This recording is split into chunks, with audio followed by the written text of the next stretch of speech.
What is up, people? It is the FrostE here with another episode of Limit Break Chat. I am a day late this week because I still feel like shit, and I now have a sinus infection. So sweet.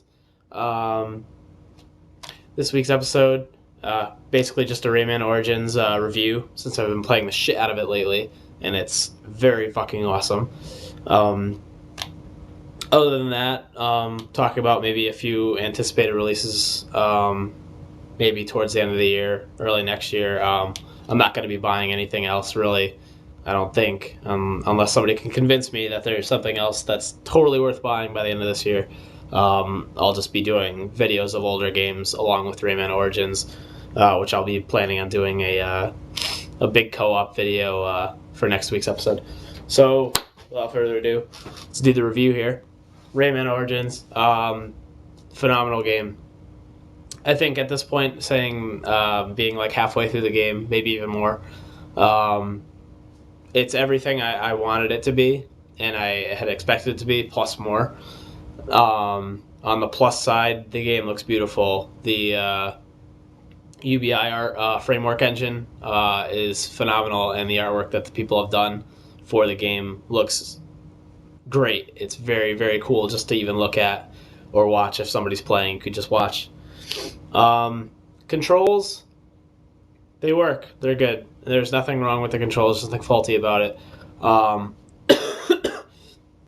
That being said, the way that your character actually moves, I'm not too keen on the fact that they will continue to move after letting go of the D-pad to kind of like slide a little bit.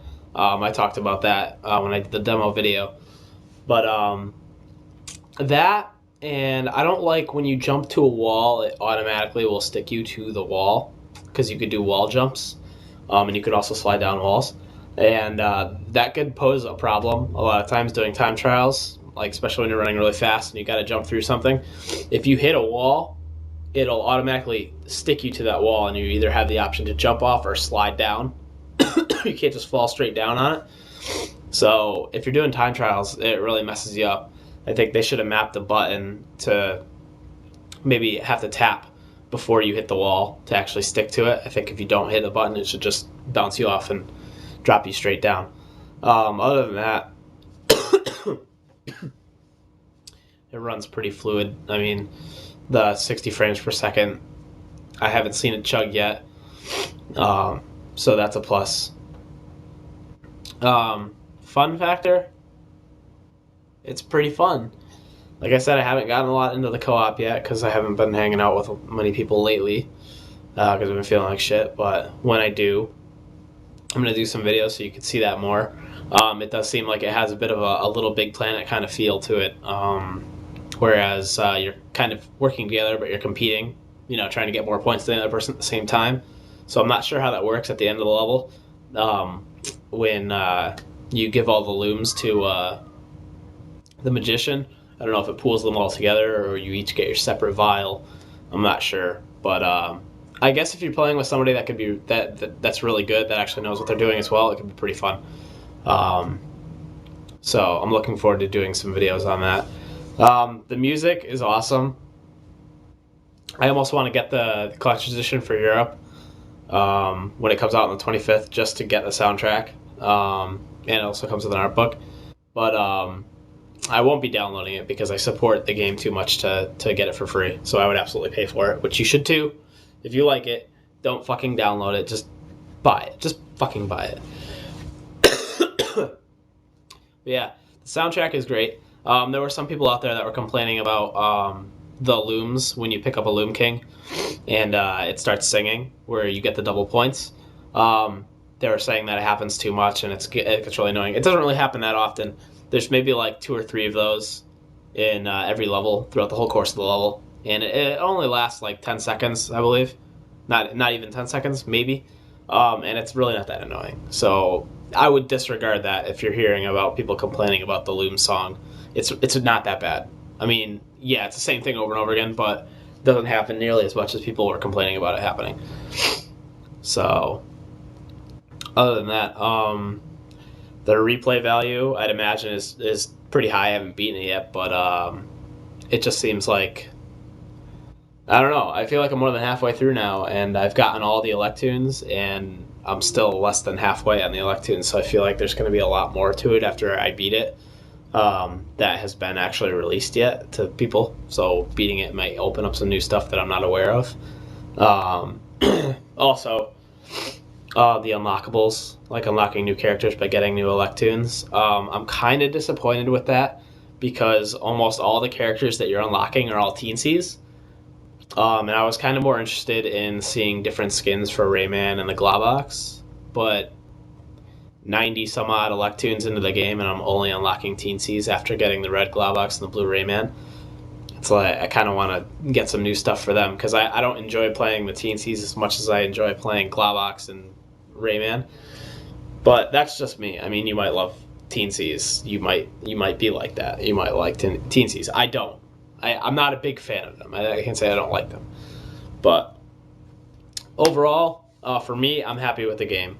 Um, like I said, it's everything I wanted it to be. It's near flawless in my eyes. If you had any doubts about getting it, and you like the demo or you like Rayman, don't doubt yourself on picking this game up. Pick it up. It's going to be worth what you think it's going to be worth, and it'll be a lot of fun. So that being said, that's my Rayman Origins review.